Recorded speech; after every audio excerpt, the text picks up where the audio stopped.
శ్రీకృష్ణ లీలలు మొదటి అధ్యాయానికి స్వాగతం. మొదటి అధ్యాయం శ్రీకృష్ణావతరణము. ఒకప్పుడు ప్రపంచం నిజానికి దానవులే అయినా క్షత్రియులమని చెప్పుకునే పలువురు రాజుల అనవసరమైన సైనిక బలభారంతో కృంగిపోయింది. ఆ సమయంలో ప్రపంచమంతా కల్లోలితం కాగా అసురీ రాజుల వలన తనకు కలిగిన కష్టాలను చెప్పుకోవడానికి భూదేవి బ్రహ్మదేవుని దగ్గరకు వెళ్ళింది. భూదేవి గోరూపాన్ని దాల్చి కన్నీటితో బ్రహ్మ ముందు నిలిచింది. ఆమె నిస్సహాయురాలై రోదిస్తూ అతని కరుణను కోరుకుంది. భూలోక కల్లోల పరిస్థితిని ఆమె తెలియజేయగా అది విన్న బ్రహ్మదేవుడు మిక్కిలి కలత చెందినవాడై విష్ణు భగవానుడు నివసించే క్షీరసాగరానికి వెంటనే బయలుదేరాడు. శివాది దేవతలు భూదేవి కూడా బ్రహ్మ వెంట వెళ్ళారు. క్షీరసాగర తీరాన్ని చేరిన బ్రహ్మ దివ్యవరాహ రూపంలో పూర్వము ధరణిని కాపాడినట్టి విష్ణువును స్తుతించడం మొదలుపెట్టారు. వేద మంత్రాలలో పురుష సూక్తం అనే ఒక ప్రత్యేకమైన స్తోత్రం ఉన్నది. సాధారణంగా దేవతలు పురుష సూక్త ఉచ్చారణ ద్వారానే దేవాది దేవుడైన విష్ణువును స్తుతిస్తారు. ప్రతి లోకం యొక్క అధిష్టాన దేవత తన లోకంలో ఏదేని విపత్తు సంభవించినప్పుడు ఈ విశ్వానికి ప్రభువైన బ్రహ్మదేవుని దర్శించవచ్చునని ఇచ్చట అర్థమవుతుంది. ఇక బ్రహ్మదేవుడు ప్రత్యక్షంగా దర్శించడం కాకుండా క్షీరసాగర తీరంలో నిలిచి దేవాది దేవుడైన విష్ణువును ఆశ్రయించగలుగుతాడు. ఈ విశ్వంలో శ్వేతదీపం అనే లోకం ఉన్నది. ఆ లోకంలోనే క్షీరసాగరం ఉన్నది. ఈ లోకంలో ఉప్పు సముద్రం ఉన్నట్లుగానే ఇతర లోకాలలో నానా రకాలైన సముద్రాలు ఉన్నాయని వేదవాజమయం ద్వారా తెలుస్తుంది. క్షీరసాగరం ఒకచోట, తైల సముద్రం మరొక చోట, సురా సముద్రం ఇంకొక చోట, నానా రకాలైన ద్రవముల సముద్రాలు అన్యత్రా ఆ విధంగానే ఉన్నాయి. దేవాది దేవుడైన క్షీరోదక సాయి విష్ణువును ప్రసన్నుని చేయడానికి దేవతలు చేసే స్తుతియే పురుష సూక్తము. క్షీరసాగరంలో శయనించడి కారణంగానే ఆ దేవదేవుడు క్షీరోదక సాయి విష్ణువని పిలువబడ్డాడు. దేవాది దేవుని ఈ రూపం నుండియే ఈ విశ్వమునందలి అన్ని అవతారాలు ప్రకటమవుతాయి. దేవతలందరూ పురుష సూక్తంతో దేవాది దేవుని స్తుతించిన పిమ్మటయు దానికి సమాధానం రాలేదు. అప్పుడు బ్రహ్మదేవుడు ఆసీనుడై ధ్యానమగ్నుడు కాగా అతనికి విష్ణు భగవాను నుండి సందేశం వినిపించింది. తర్వాత అతడు ఆ సందేశాన్ని దేవతలకు వినిపించాడు. వేదజ్ఞానాన్ని పొందే పద్ధతి ఇదే. వేదజ్ఞానాన్ని బ్రహ్మదేవుడు మొదట దేవాది దేవుని నుండి హృదయంలో పొందాడు. ఈ విషయమే శ్రీమద్ భాగవత ఆరంభంలో తేనే బ్రహ్మ హృదయ ఆది కవయే, దివ్యమైన వేదజ్ఞానము బ్రహ్మదేవునికి హృదయంలో తెలియజేయబడింది అని చెప్పబడింది. అదేవిధంగా ఇక్కడ కూడా విష్ణు భగవానుని సందేశాన్ని కేవలం బ్రహ్మదేవుడే తెలుసుకోగలిగాడు. తరువాత తక్షణ కర్తవ్యం కొరకు దానిని అతడు దేవతలకు తెలియజేశాడు. ఆ సందేశం ఈ విధంగా ఉంది. దేవాది దేవుడు తన పరమశక్తులతో పాటు అతి త్వరలోనే ధరణిపై అవతరించబోతున్నాడు. దానవ సంహారము, భక్త రక్షణము అనేది తన కార్యమును పూర్తి చేయడానికి అతడు భూమిపై ఉన్నంత వరకు అతనికి సహాయంగా దేవతలు కూడా అక్కడే ఉండాలి.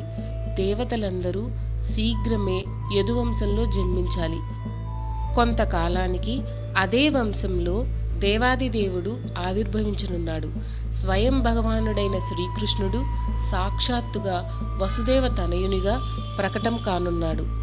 అతని ఆవిర్భావానికి ముందే దేవతలు తమ పత్నులతో పాటు ఈ ప్రపంచంలోని పుణ్యవంశాలలో ప్రకటమై భగవత్ కార్యంలో తోడ్పడాలి. కోట్ల కొలది పడగలపై లోకమును భరించడివాడు, శ్రీకృష్ణాంశ అయినవాడు అయిన అనంతుడు కూడా శ్రీకృష్ణావతరణమునకు ముందే భూలోకంలో అవతరిస్తాడని కూడా దేవతలకు చెప్పబడింది. బద్ధజీవులను మోహపరచడి విష్ణు బహిరంగ శక్తి అంటే మాయ కూడా భగవత్కార్య నిర్వహణకై అతని ఆదేశం మేరకు అవతరిస్తుందని దేవతలకు తెలియజేయబడింది. తీయని పలుకులతో దేవతలకు భూదేవికి ఉపదేశం కావించి వారిని శాంతింపజేసిన తర్వాత ప్రజాపతుల పితయైన బ్రహ్మదేవుడు బ్రహ్మలోకమని పిలువబడే మహోన్నతమైన తన లోకానికి వెళ్ళిపోయాడు. యదువంశాధిపతి అయిన సూరసేనుడు మథుర దేశాన్ని పాలించేవాడు. దానిలోనే మథురా నగరం, సూరసేనుని పేరిట ఉన్నట్టి సూరసేన మండలం ఉండేవి. సూరసేనుని పరిపాలన వలననే మథుర యదురాజులకు రాజధాని అయింది. పుణ్యవంశీయులైన యాదవులు శ్రీకృష్ణ భగవానుడు ద్వారకలో వలనే మధురలో శాశ్వత నివాసం కలిగి ఉంటాడని ఎరిగినందువలన కూడా మథుర యాదవరాజులకు రాజధాని అయింది. పూర్వం ఒకప్పుడు సూరసేనుని తనయుడైన వసుదేవుడు దేవకిని వివాహం చేసుకున్న తర్వాత నవవధువుతో కలిసి తన రథంలో స్వగృహానికి బయలుదేరాడు. దేవకి తండ్రి అయిన దేవకుడు తన కుమార్తె పట్ల గల అమితానురాగం వల్ల అపారమైన కట్న కానుకలను ఇచ్చాడు. స్వర్ణాలంకృతమైన వందలాది రథాలను అతడు సమర్పించాడు. ఆ సమయంలో ఉగ్రసేనుని పుత్రుడైన కంసుడు తన సోదరి అయిన దేవకికి ఆనందాన్ని కలిగించడానికి వసుదేవుని రథాస్వాల కళ్యాలను చేపట్టి నడపసాగాడు. వివాహం జరిగినప్పుడు తన సోదరిని భావను తీసుకుని సోదరుడు వాళ్ళింటికి వెళ్ళడం వైదిక నాగరికత ఆచారం. నవవధువుకు పుట్టింటి వియోగ బాధ ఉంటుంది కనుక ఆమె తన మామగారింటికి వెళ్లేంత వరకు సోదరుడు తోడుగా వెళ్తాడు. స్వర్ణమాలలతో అలంకృతమైన 400 ఏనుగులను, చక్కగా అలంకరించబడిన 1500 గుర్రాలను, 1800 రథాలను దేవకుడు కట్నంగా సమర్పించాడు. తన కుమార్తె సహాయానికి అతడు 200 మంది అందమైన కన్యలను కూడా పంపించాడు. క్షత్రియునికి వివాహం జరిగినప్పుడు కన్యతో పాటు కొన్ని డజనుల సంఖ్యలో ఆమె చెలికత్తెలు కూడా వరుణి ఇంటికి వెళ్ళడం క్షత్రియ వివాహ పద్ధతిలో ఉన్నది. రాణి వెంట ఉండేవారు దాసీజనమని పిలువబడినప్పటికీ నిజానికి వారు ఆమెకు చెలికత్తెలుగా వ్యవహరిస్తారు. ఈ పద్ధతి అనంతకాలం నుండి, అంటే శ్రీకృష్ణావతరణ జరిగిన 5000 సంవత్సరాల ముందు నుండే కొనసాగుతూ వస్తున్నది. ఈ ప్రకారంగా వసుదేవుడు తన భార్య దేవకితో పాటు 200 మంది అందమైన కన్యలను తన ఇంటికి తీసుకుని రాసాగాడు. వధూవరులు రథంలో సాగేటప్పుడు మంగళసూచకంగా నానా రకాలైన సంగీత వాద్యాలు మ్రోగించబడ్డాయి. శంఖాలు, కొమ్ములు, మృదంగాలు, బేరులు సమిష్టిగా మ్రోగాయి. ఊరేగింపు ఆనందంగా సాగుతుంది. కంసుడు రథాన్ని తోలుతున్నాడు. ఇంతలో కంసుని సంబోధిస్తూ ఒక ఆశ్చర్యకరమైన వాక్కు, కంసా, నీవెంత మూర్ఖుడివి! నీ సోదరీబావుల రథాన్ని నడుపుతున్నావే గాని ఈ సోదరి అష్టమపుత్రుడు నిన్ను చంపుతాడని తెలుసుకోలేకపోతున్నావు అని ఆకాశంలో వినవచ్చింది. కంసుడు భోజవంశీయుడైన ఉగ్రసేనుని పుత్రుడు. భోజవంశీయులందరిలోనూ అతడు అతి దానవ ప్రవృత్తి కలవాడని ప్రతీతి. ఆకాశంలో భవిష్యవాణిని వినగానే అతడు దేవకీదేవి జుట్టును పట్టుకుని ఆమెను తన ఖడ్గంతో వధించబోయాడు. క్రూరుడు, సిగ్గుమాలినవాడు అయిన కంసుని ప్రవర్తనకు ఆశ్చర్యపోయిన వసుదేవుడు అతనిని శాంతింపచేయడానికి వివేకంతోనూ రుజువులతోనూ పలకడం మొదలుపెట్టాడు. బావా కంస, నీవు సుప్రసిద్ధ భోజవంశరాజువు. నీవు గొప్ప యోధుడవు, పరాక్రమవంతుడవని జనులందరికీ తెలుసు. స్త్రీని, అందున నీ సోదరిని మంగళకరమైన ఆమె వివాహ సమయంలో వధించేందుకు సిద్ధపడుతున్నంతగా నీకు కోపమెట్లా కలిగింది?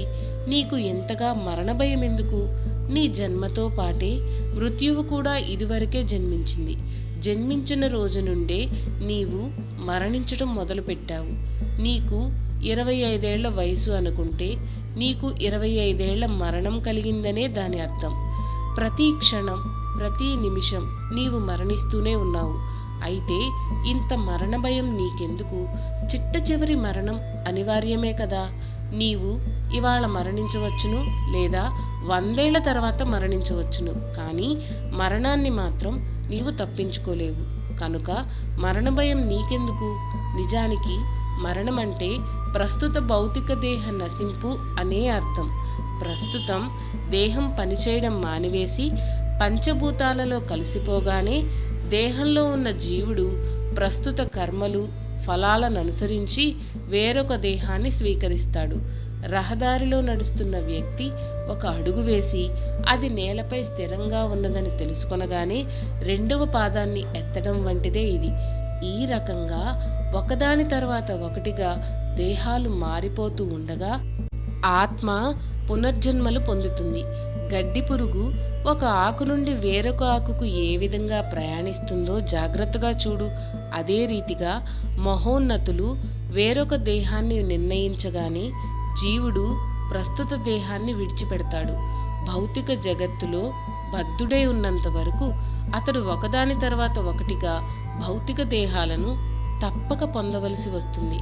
ప్రస్తుత జన్మలోని కర్మలు ఫలాలను అనుసరించి ప్రకృతి నియమాల ద్వారా ఒకానొక ప్రత్యేకమైన దేహం అతనికి ఇవ్వబడుతుంది. ఈ దేహం స్వప్నంలో మనం ఎల్లప్పుడూ చూసే అనేక రూపాలలో ఒకదాని వంటిది. స్వప్నంలో మనం మానసిక కల్పనను అనుసరించి ఎన్నో రూపాలను సృష్టించుకుంటాం. మనం బంగారాన్ని చూసాం, పర్వతాన్ని కూడా చూసాం. అయితే స్వప్నంలో రెండు భావనలను మిళితం చేసి బంగారు పర్వతాన్ని చూస్తాం. ఒక్కొక్కప్పుడు మనం స్వప్నంలో మనకు ఆకాశంలో ఎగిరే దేహం ఉన్నట్లుగా భావిస్తాం. ఆ సమయంలో ప్రస్తుత దేహాన్ని మనం పూర్తిగా మర్చిపోతాం. అదే రీతిగా ఈ దేహాలు నిరంతరంగా మారుతూ ఉంటాయి. ఒక దేహంలో ఉన్నప్పుడు నీవు పూర్వదేహాన్ని మర్చిపోతావు. స్వప్నంలో మనకు నానా రకాలైన దేహాలతో సంపర్కం ఏర్పరచుకుంటాము. కానీ మేల్కొనగానే వాటన్నింటినీ మనం మర్చిపోతాము. నిజానికి ఈ దేహాలన్నీ మన మానసిక కల్పనలే. కానీ ప్రస్తుతం పూర్వదేహాలను మనం గుర్తు చేసుకోలేము. చంచలత్వము మనసు యొక్క స్వభావం. ఒకప్పుడు అది ఒక దానిని సంకల్పిస్తుంది, వెంటనే దానిని అది త్రోసిపుచ్చుతుంది. రూప రస గంధ శబ్దస్పర్శలనే పంచతన్మాత్రల అంటే ఇంద్రియార్థముల సంపర్కంలో ఈ సంకల్ప వికల్పాలే మనస్సు కార్యక్రమం. తనదైన ఊహా పద్ధతిలో మనస్సు ఇంద్రియార్థాల సంపర్కంలోకి వస్తుంది.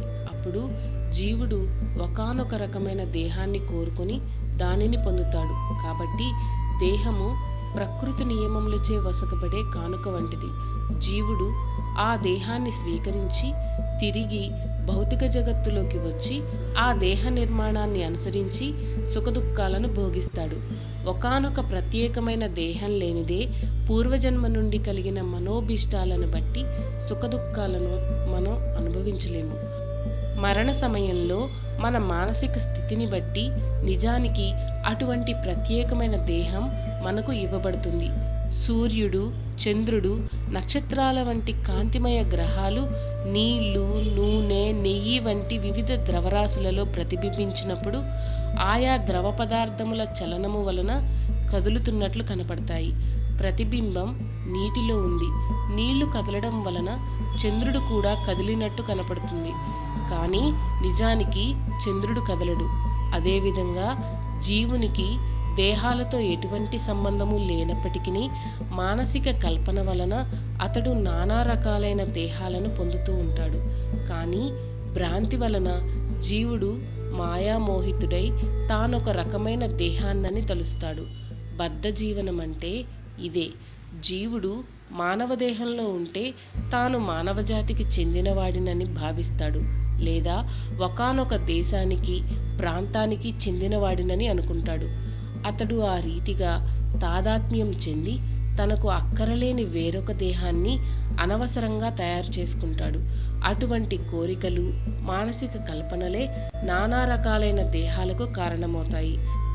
ప్రకృతి ఆచ్ఛాదన ప్రభావం ఎంత ప్రబలమైనదంటే జీవుడు తాను ఏ దేహం పొందినా దానిలో సంతుష్టుడే అయి ఉంటాడు.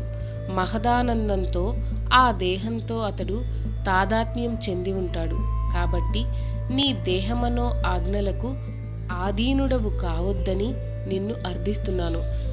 నవవధువైన సోదరి పట్ల అసూయావైరము చూపవద్దని ఆ విధంగా వసుదేవుడు కంసుని అర్థించాడు. ఈ జగత్తులో ఉన్నప్పుడు మరణానంతరము యముని వద్దకు వెళ్ళినప్పుడు అసూయ భయకారణమే అగును. కాబట్టి ఎవ్వరును అసూయను కలిగి ఉండకూడదు.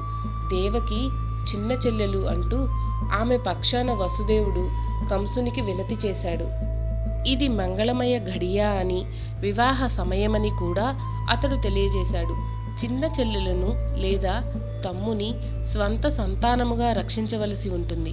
మొత్తం మీద పరిస్థితి ఎంత సున్నితంగా ఉన్నదంటే, నీవు ఈమెను వధిస్తే అది నీ కీర్తికి భంగకరమే అవుతుంది అని వసుదేవుడు వాదించాడు.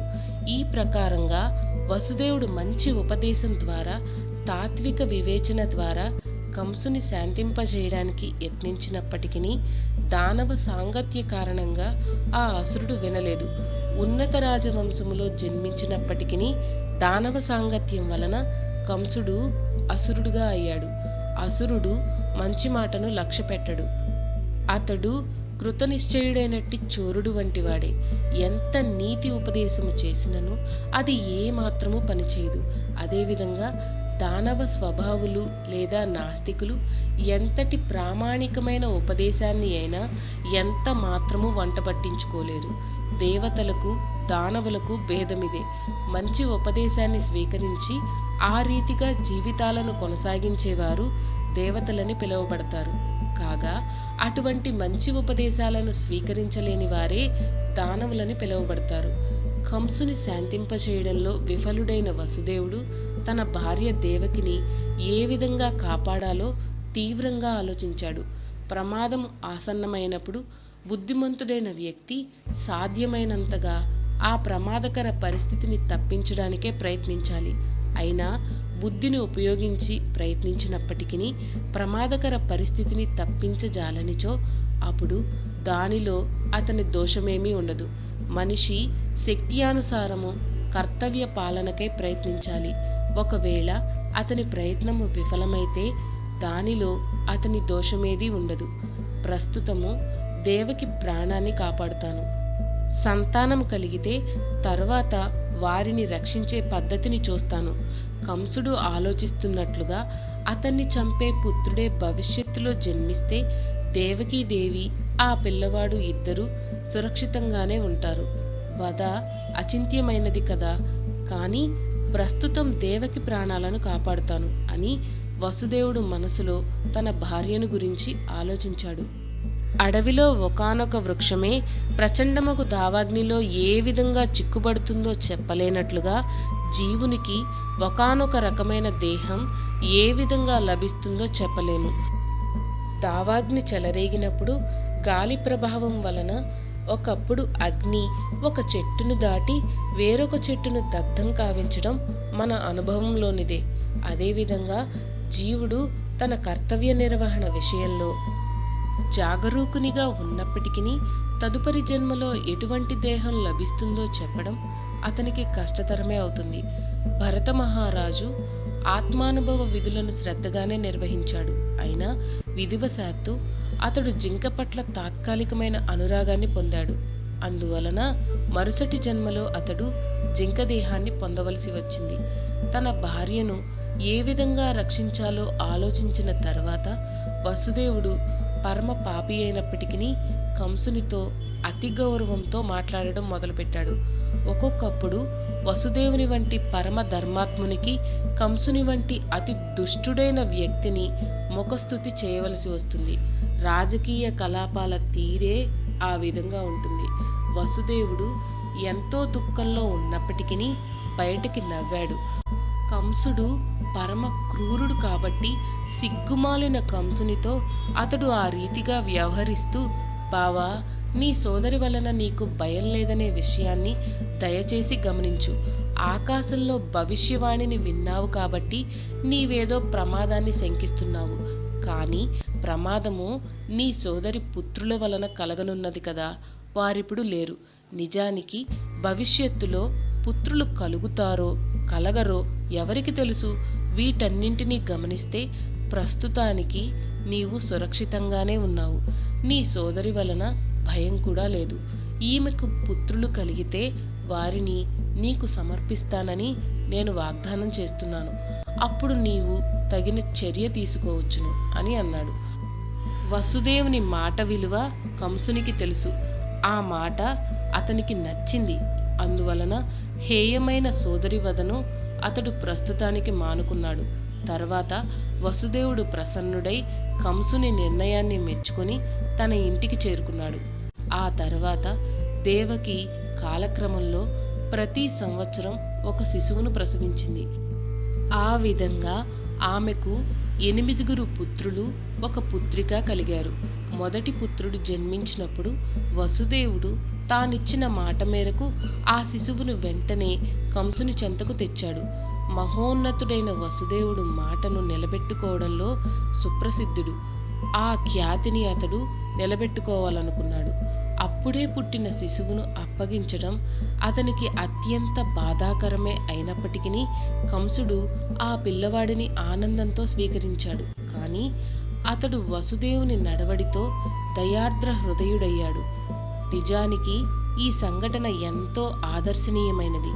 వసుదేవుని వంటి మహాత్మునికి విధి నిర్వహణలో దుఃఖమయమైనది లేనేలేదు. అతని వంటి బుద్ధిమంతుడు నిస్సంకోచంగా తన కర్తవ్య పాలనను చేస్తాడు. ఇంకొక పక్క కంసుని వంటి దానవుడు ఎటువంటి హేయమైన కార్యానికైనా వెనుకాడడు. అందుకే సాధువు జీవితంలోని సకల దుఃఖాలను సహించగలడని, బుద్ధిమంతుడు అనుకూలమైన పరిస్థితుల కొరకు ఎదురు చూడకుండా కర్తవ్య నిర్వహణ చేయగలడని, కంసుని వంటి క్రూరుడు ఏ పాపమైనా చేయగలడని, భక్తుడు భగవత్ప్రీత్యర్థము సమస్తాన్ని త్యాగం చేయగలడని చెప్పబడింది. వసుదేవుని కార్యంతో కంసుడు సంతుష్టుడయ్యాడు. వసుదేవుని వాగ్దాన పాలనకు ఆశ్చర్యపోయినవాడై అతడు కరుణతో, ప్రసన్నతతో, వసుదేవా, ఈ శిశువును నీవు నాకు ఇవ్వనక్కర్లేదు. ఈ శిశువు వలన నాకు ప్రమాదం లేదు. నీకు దేవకికి కలిగడి అష్టమ శిశువు నన్ను చంపగలడని నేను విన్నాను. అనవసరంగా ఈ పిల్లవాడిని నేనెందుకు గ్రహించాలి? ఇతన్ని వెనక్కి తీసుకుని వెళ్ళు అన్నాడు.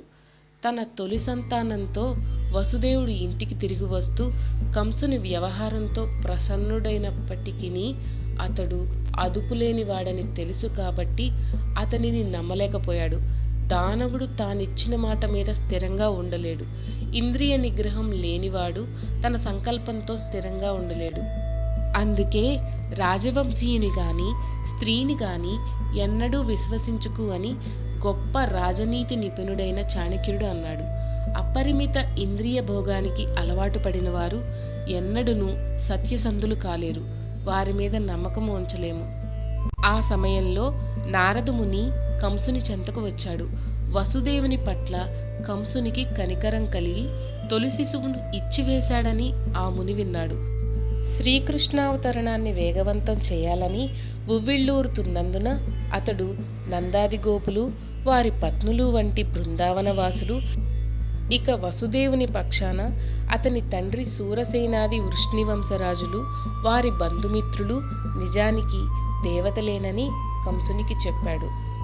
కంసుడు, అతని మిత్రులు, సలహాదారులు అందరూ అసురులే కనుక వారంతా సావధానంగా ఉండాలి. అసురులకు దేవతలంటే ఎప్పుడూ భయమే కదా. వివిధ వంశాలలో దేవతల ఆవిర్భావాన్ని గురించి నారదుడు తెలపగానే కంసుడు ఒక్కమారుగా భీతుడయ్యాడు. దేవతలు అప్పటికే అవతరించారు కాబట్టి విష్ణువు త్వరలోనే రాగలడని అతడు అర్థం చేసుకున్నాడు. వెంటనే అతడు తన బావ వసుదేవుని, దేవకిని బంధించి చెరసాలలో పెట్టాడు. కారాగారంలో ఇనప సంకెళ్లతో బంధించబడిన దేవకీ వసుదేవులకు ప్రతి సంవత్సరం ఒక శిశువు జన్మించాడు. వారిలో ప్రతి శిశువు విష్ణు అవతారమేనని తలచి కంసుడు ఒక్కొక్కరిగా వారిని వధించాడు. విశేషంగా అష్టమ సంతానానికి భయపడినప్పటికీ నారదుని రాక తర్వాత ఏ శిశువైనా కృష్ణుడే కావచ్చుననే నిర్ణయానికి అతడు వచ్చేశాడు. కాబట్టి దేవకీ వసుదేవులకు పుట్టిన పిల్లలందరినీ చంపడమే ఉత్తమమని అతడు భావించాడు. కంసుని ఈ కార్యాన్ని అర్థం చేసుకోవడం ఏమంత కష్టం కాదు. తమ ఆశయాలను తీర్చుకోవడానికి తండ్రిని, సోదరుని, సమస్త కుటుంబాన్ని, మిత్రులను రాజవంశంలోని జనులు వధించిన పెక్కు సంఘటనలు ప్రపంచ చరిత్రలో ఉన్నాయి. ఇందులో ఆశ్చర్యకరమైన విషయం ఏదీ లేదు. ఎందుకంటే అసురీ ప్రవృత్తి అత్యాశ కలిగిన రాజవంశీయులు తమ ఘోరమైన ఆశయాల కొరకు ఎవరినైనా వధిస్తారు. నారదుని వలన కంసునికి అతని పూర్వజన్మ విషయం తెలిసింది. పూర్వజన్మలో తాను కాలనేమి అనే రాక్షసుడనని, విష్ణువుచే తాను చంపబడ్డానని అతడు తెలుసుకున్నాడు. ఇప్పుడు భోజవంశంలో జన్మించి అతడు యదువంశానికి బద్ధ శత్రువుగా అవడానికి నిశ్చయించుకున్నాడు. శ్రీకృష్ణుడు యదువంశంలోనే జన్మింపనున్నాడు కాబట్టి పూర్వజన్మలో వలనే ఇప్పుడు కూడా కృష్ణునిచే వధింపబడతానేమోనని అతడు మిక్కిలి భీతి చెందాడు. మొట్టమొదట అతడు యదుభోజ అందక వంశాలలో ప్రధానుడైనట్టి తన తండ్రి ఉగ్రసేనుని చెరసాలలో పెట్టాడు. వసుదేవుని తండ్రి అయిన సూరసేనుని రాజ్యాన్ని కూడా ఆక్రమించి ఆ ప్రాంతాలన్నింటికీ తానే రాజునని అతడు ప్రకటించుకున్నాడు. ఇంతటితో శ్రీకృష్ణావతరణము అను దశమస్కందంలోని మొదటి అధ్యాయము సమాప్తము. రెండవ అధ్యాయంలో గర్భస్థుడైన శ్రీకృష్ణుని దేవతలు స్తుతించటం గురించి తెలుసుకుందాము. మీకు కనుక ఈ వీడియో నచ్చినట్లయితే లైక్ చేయండి. అలాగే మీ ఫ్యామిలీ అండ్ ఫ్రెండ్స్కి షేర్ చేయండి. ఛానల్లో కొత్త నోటిఫికేషన్స్ కోసం సబ్స్క్రైబ్ చేయండి. అలాగే పక్కనే ఉన్న బెల్ ఐకాన్ని ట్యాప్ చేయండి.